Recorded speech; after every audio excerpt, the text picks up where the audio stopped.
سر اپنا کوئی نہیں، بالکل اپنا کوئی نہیں ایسا بات آپ کو بھی لگتا ہوگا.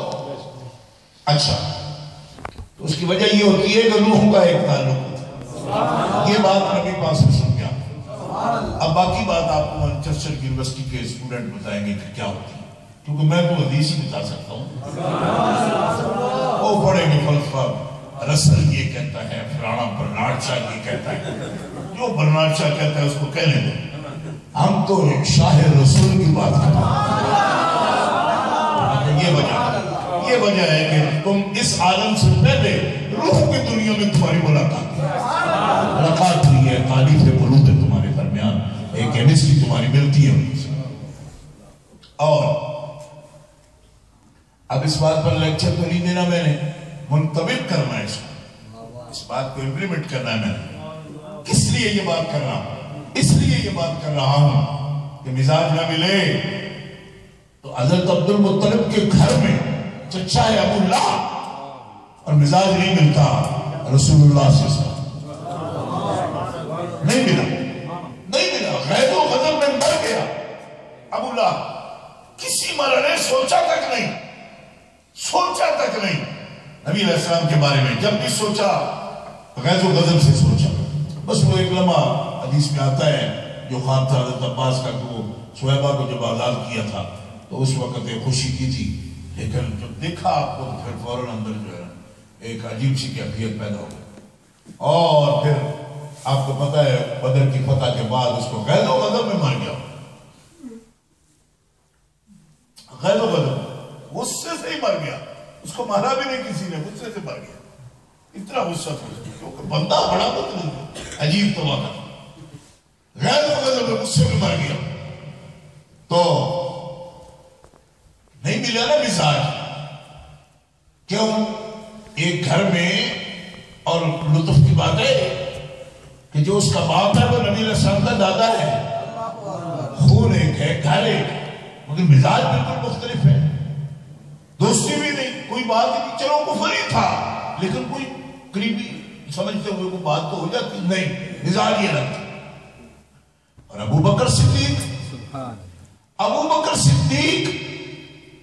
خود فرماتے کہ میری دوستی مکہ میں اور کسی سے نہیں تھی، سب سے پہلے دیکھا جس کو اور خود گئے میرے دل میں وہ محمد رسول اللہ. ذرا سچ کو دیکھنا کیا اڑتا ہے اس کے اندر. یا اگر دور رکھوں اس کو شاید صحیح ہے. ٹھیک بات سمجھ آ رہی ہے؟ یہ کیا ہے اس حدیث کی روشنی میں جو رسول اللہ کا فرمان ہے. اس کا مطلب ہے پورے مکے میں ابو بکر صدیق کی نگاہ اگر محبت کے ساتھ ملی ہے تعریف والی نبی علیہ السلام سے، تو نبی علیہ السلام کی روح مقدس سے ابو بکر صدیق کا عالم ارواح میں اتحاد ہے. بات ہو بھی گئی اور اپنا سبحان اللہ جب پوائنٹ بول رہا ہوں تو آپ کو سبحان اللہ کہنا ضروری ہے، ورنہ معلوم ہوگا کہ میں کسی اور ماحول میں بات کروں. یہ ہو گیا نا، پوائنٹ ہو گیا. عالم ارواح میں پوری جو تقریب 15 منٹ کی کر آیا ہوں اس کا مقصد یہ تھا کہ عالم ارواح میں ہی روح صدیق، روح محمدی کی یاد قابل توجہ ہے. اگر آپ شان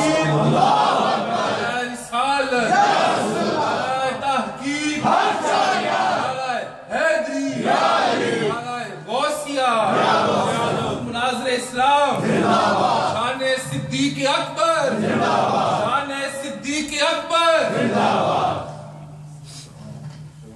چونکہ برطانیہ کے لوگ بڑے فلسفی قسم کے ہوتے ہیں، کیا کرتے ہیں مولوی میں نہیں سن ذوق ہوتا تو غصے نہ دلانا نہیں ذوق سن ٹھوک دے تو ذوق.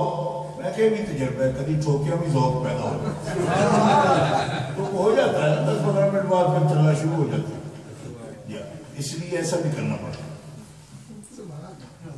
ہلائے جلائے بغیر آپ کو پتا ہے نا وہ دودھ سے مکڑ نہیں نکلتی، وہ دانی ڈال دی پڑتی. آپ کہو گے ہلائے جلائے کا کیا مطلب؟ میں کہ ہلائے جلائے بغیر بھی کسی ناک میں کٹ دے نکلتا ہی نہیں. نکلتا ہے نہیں نکلتا. بس یہ قاعدہ ہے. آپ دودھ ہے اللہ کے فضل و کرم سے، آپ عقیدے کے لوگ ہو، مگر یہ ہے کہ نتیجے تک بات پہنچنے کے لیے اعلان دلانا پڑتا ہے.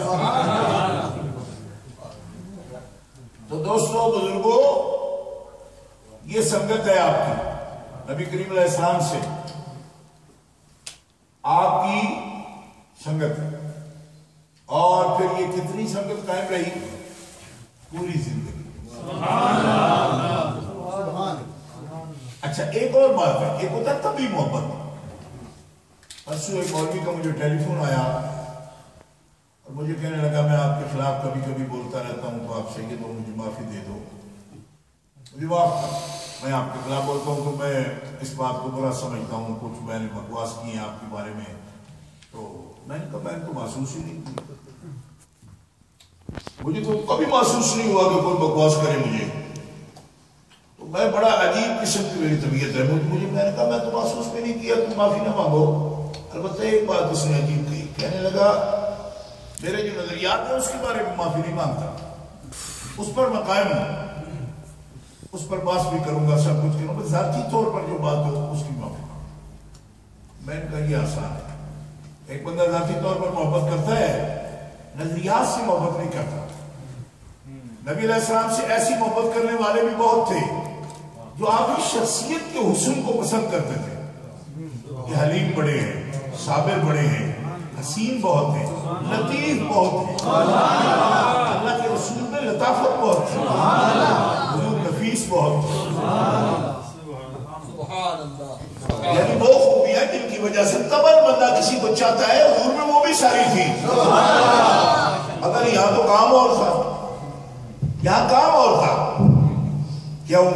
ایک ایسا دور آنے والا تھا وہ ساری لطافت دنیا بھول جائے گی, بھول کر انکار کر بیٹھے گی. کیوں کہ وہ جو نظریہ پیش کرنے والے ہیں اس نظریے کی مخالفت کی وجہ سے وہ آپ کی شخصیت کا حسن بھی بھول جائے گے. ایسے بھی کئی لوگ تھے جو چاہتے تھے, مگر جب اللہ کے رسول نے دین کی دعوت پیش کی تو بدک گئے. پہلے چاہتے تھے مگر بدک گئے. کیوں کہ یہ تو بڑی مشکل بات ہے. حتیٰ کہ کچھ لوگ پھر بھی چاہتے رہے آپ کی. یعنی ایسی بھی مثالیں سیرت کی کتابوں میں ملتی ہیں کہ ذاتی طور پر جو نبی علیہ السلام کے عاشق تھے نا شخصیت کے, وہ بعد میں بھی عشق آپ سے کرتے رہے لیکن کلمہ نہیں پڑا. کیوں؟ اس لیے کہ اس بارے میں متردد تھے کہ اس حیثیت سے کیا ان کی بات آپ تسلیم کریں یا نہ. اور یہ کیوں تھا؟ اس پر ایک کنٹرول اوپر ذات کا ہے. یہ ضروری نہیں ہے کہ ایک بات پوری سمجھ کے بھی بندہ مان لے, نہیں مانی جاتی. کیوں کہ جس کے لیے ہدایت لکھی نہ ہو وہ کسی طرح بھی ہو ہدایت نہیں ملتی ہے. یہ بھی ایک ایمان ہے. اگر کوئی شخص ایسا عاشق حضور کا دیکھنا چاہے کہ کافر تھا مگر دل سے سرکار سے رغبت رکھتا تھا, تو میں نام لوں گا مطعم بن عدی کا. مطعم بن عدی ایک ایسا بندہ تھا جو اتنا چاہتا تھا کہ جب نبی علیہ السلام کا بائیکاٹ ہوا, بائیکاٹ کیا مکہ والوں نے, تو مطعم بن عدی کوئی چیز سودا صرف ضروریات کتنی بھی تھی یہ بھی نہیں جانے دیتے تھے نا کفار آپ کی طرف. تو شیب ابی طالب میں آپ محصور ہو گئے, بند ہو گئے بالکل. تو مطعم بن عدی دودھ والی اونٹنیوں کو مارتا تھا اور گھاٹی پر چڑھاتا تھا, گھاٹی پر چڑھاتا تھا, اور حضرت ابو بکر صدیق کو سیٹی مارتا تھا اور کہتا تھا کہ میں نے اونٹنیاں گھاٹی پہ چڑھا دی ہیں, دو لو. اور اس دور میں بھی ابو بکر صدیق کی خاص بات بتاتا ہوں کہ بائیکاٹ تھا بنو ہاشم کا. حضرت صدیق اکبر ہاشمی نہیں تھے, یہ خود بائیکاٹ میں شامل ہوئے. فرمایا یا رسول اللہ جو آپ کا حال ہے وہی ابو بکر کا. آپ سمجھے نہیں میری بات؟ اگر سمجھ گئے تو زور سے کہو سبحان اللہ. کیونکہ یہ بڑی قربانی کی بات, بڑی قربانی کی بات. جس آدمی کو یہ قربانی نہ لگتی ہے نا کہ انسان ہوئے ایسے, ایک کو تو قید معاشرہ کرے یا حکومت کرے, کوئی ایسا بھی ہے کہ جو دوست کے ساتھ رہتے ہوئے قید میں چلا جائے. دنیا میں ایسی مثالیں آپ کو نہیں ملیں گی. کوئی ہے جی؟ تو ان کو ضروریات نہیں تھی, آپ کی ضروریات ہیں. میں تقریر کے بعد آپ سے کہوں گا میں سید ہوں, آپ 6 گھنٹے یہاں بیٹھے رہو. آپ کا نشان جی اتنی جلدی تو نہ کرو, اب بچے ہیں, کام ہے, ہمارے فلاں ہے, کوئی بھی نہیں کر سکتا, بیٹھتے نہیں لوگ. آپ یقین کرو. تو کون بکر صدیق 3 سال اگلے روک نہیں رہے. ابو بکر صدیق پر پابندی نہیں تھی. آپ دیکھ لو وہ بائیکاٹ دیکھ لو, وہ بنو ہاشم کا تھا, اور جو ہاشمی نبی علیہ السلام کے معاون تھے ان کا بائیکاٹ